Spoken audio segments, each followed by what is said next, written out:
अच्छा, कभी सोचा है कि कानून की किताबों में अपराध का मतलब असल में होता क्या है? भारतीय न्याय संहिता यानी बीएनएस इसी की नींव रखता है। और ये नींव छिपी है धारा 21 से 30 के बीच, कुछ ऐसे शब्दों में जिन पर आप कह सकते हैं न्याय की पूरी इमारत टिकी है। तो चलिए आज इन्हीं फाउंडेशनल कॉन्सेप्ट्स को थोड़ा आसान भाषा में समझते हैं। तो आज हम इसे 4 हिस्सों में देखेंगे। सबसे पहले समझेंगे कि अपराध के किरदार कौन है और उनके इरादे क्या होते हैं। फिर बात करेंगे बेईमानी और धोखे से जुड़े कामों की। इसके बाद देखेंगे कि कानून शारीरिक चोट को कैसे अलग-अलग हिस्सों में बांटता है। और आखिर में सबूत और मूल्यवान संपत्ति पर भी नजर डालेंगे। तो एक तरह से हम अपराध की पूरी अनाटमी को परत दर परत खोलने वाले हैं। तो शुरू करते हैं पहले हिस्से से, अपराध के किरदार और उनके इरादे। मतलब कानून की नज़र में आखिर कोई अपराध करता कौन है और उससे भी जरूरी किस सोच के साथ करता है। तो सबसे पहले बात करते हैं धारा 21 की। ये बताती है कि लोक सेवक या पब्लिक सर्वेंट कौन होता है। अब सवाल ये है कि ये परिभाषा इतनी जरूरी क्यों है। देखिए, बात सीधी सी है। इन लोगों पर समाज का एक खास भरोसा होता है ना। इसीलिए जब इनके खिलाफ कोई अपराध होता है, जैसे भ्रष्टाचार या रिश्वत, तो कानून उसे ज्यादा गंभीरता से लेता है। सीधे सीधे कहें तो कोई भी इंसान जो सरकार की तरफ से कोई भी जिम्मेदारी निभा रहा है, वो एक लोक सेवक है। तो फिर इसमें कौन कौन आ जाता है? भाई, सरकारी कर्मचारी, पुलिस, हमारे सांसद और विधायक, सेना के जवान, अरे कोर्ट में काम करने वाले कर्मचारी तक इसमें शामिल हैं। लिस्ट तो वैसे काफी लंबी है, पर इसका निचोड़ बस इतना सा है, अगर कोई सरकार के लिए काम कर रहा है तो वो लोक सेवक है। तो आप देख सकते हैं कि लोक सेवक का दायरा कितना बड़ा है। एक पुलिस वाला, एक जज, एक नेता। सोचिए, इन सब के काम कितने अलग अलग हैं, है ना। लेकिन कानून की नज़र में ये सब एक ही कैटेगरी में आते हैं। और इसका मतलब ये है कि इन सब पर जवाबदेही भी एक जैसी ही होती है। अच्छा, अब आते हैं एक और बहुत ज़रूरी कॉन्सेप्ट पर, विशिष्ट आशय या स्पेसिफिक इंटेंट। ये है धारा 22 में। अब इसका मतलब क्या है? इसका मतलब ये है कि कुछ अपराधों को साबित करने के लिए सिर्फ ये दिखाना काफ़ी नहीं कि कुछ हुआ, बल्कि ये भी साबित करना पड़ता है कि उसके पीछे एक खास इरादा था। मिसाल के तौर पर हत्या के केस में ये साबित करना होगा कि इरादा सच में जान लेने का ही था, सिर्फ चोट पहुंचाने का नहीं। मतलब इरादा ही तय करता है कि अपराध कितना गंभीर है। तो इरादे की बात तो हो गई। अब चलिए दूसरे हिस्से पर चलते हैं और ये देखते हैं कि ये गलत इरादे असल में काम कैसे करते हैं। अब हम बात करेंगे बेईमानी और धोखे की। यहाँ धारा 23 में दो बहुत सीधे लेकिन बहुत काम के शब्द हैं, गैरकानूनी लाभ और गैरकानूनी हानि। मतलब अगर कोई गलत तरीके से कुछ हासिल करता है तो वो है अनलॉफुल गेन, और अगर किसी को उसकी संपत्ति से गलत तरीके से दूर कर दिया जाए तो वो है अनलॉफुल लॉस। और यही दोनों शब्द हैं जो बेईमानी की पूरी कहानी की बुनियाद हैं। अब इसी से जुड़ती है धारा 24, जो बताती है कि बेईमानी असल में है क्या। देखिए, कानून के लिए बेईमानी का मतलब सिर्फ झूठ बोलना नहीं होता।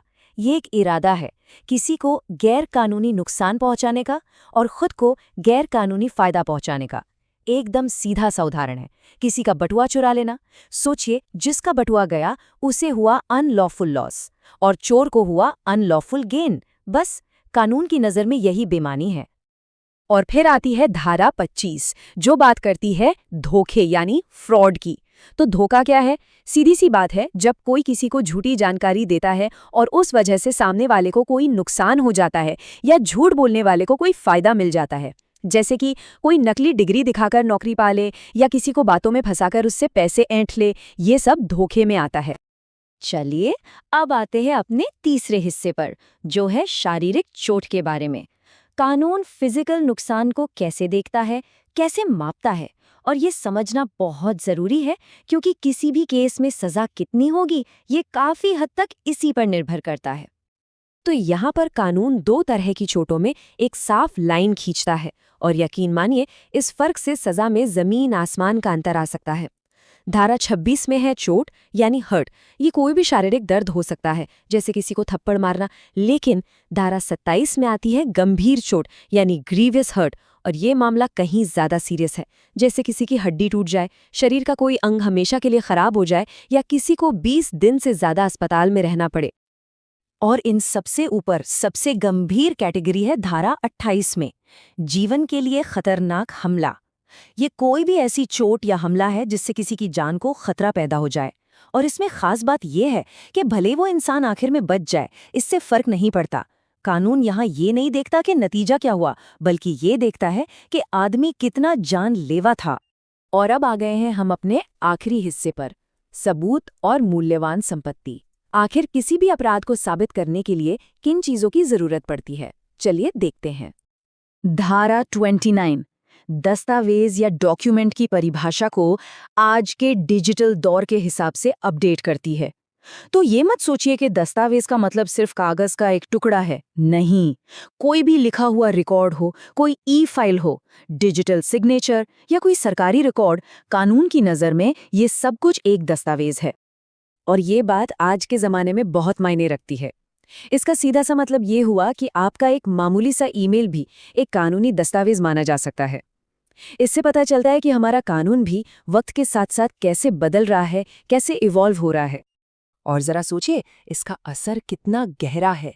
इसका मतलब है कि आपके व्हाट्सएप चैट से लेकर सोशल मीडिया की पोस्ट तक कोई भी डिजिटल बातचीत सबूत के तौर पे इस्तेमाल हो सकती है। सीधी सी बात है, हमारे डिजिटल फुटप्रिंट्स के अब कानूनी मतलब भी हैं। और आखिर में है धारा 30, जो हमें मूल्यवान वस्तु यानी वैल्यूएबल सिक्योरिटी के बारे में बताती है। अब ये कोई मामूली डॉक्यूमेंट नहीं है, ये एक ऐसा कागज है जिसमें कानूनी ताकत होती है। मतलब एक ऐसा डॉक्यूमेंट जो कोई कानूनी हक या जिम्मेदारी पैदा करता है, उसे किसी और को देता है या फिर उसे खत्म करता है। जैसे क्या? इसके कुछ आम उदाहरण हैं बैंक का चेक, कोई बॉन्ड, प्रॉमिसरी नोट और हाँ, आज के ज़माने में कोई डिजिटल एग्रीमेंट भी। ये सब सिर्फ कागज़ के टुकड़े नहीं हैं, इनका असली कानूनी और फिनेंशियल मूल्य होता है और इसीलिए इनके साथ कोई भी छेड़छाड़ करना एक बहुत गंभीर अपराध माना जाता है। तो ये थी बीएनएस की कुछ बुनियादी परिभाषाएं, जो असल में अपराध को समझने का एक पूरा ढांचा तैयार करती हैं। इन कानूनी शब्दों को जानने के बाद क्या अब हमारे आसपास होने वाली घटनाएं थोड़ी अलग नज़र से दिखने लगती हैं? जरा सोचिएगा इस बारे में।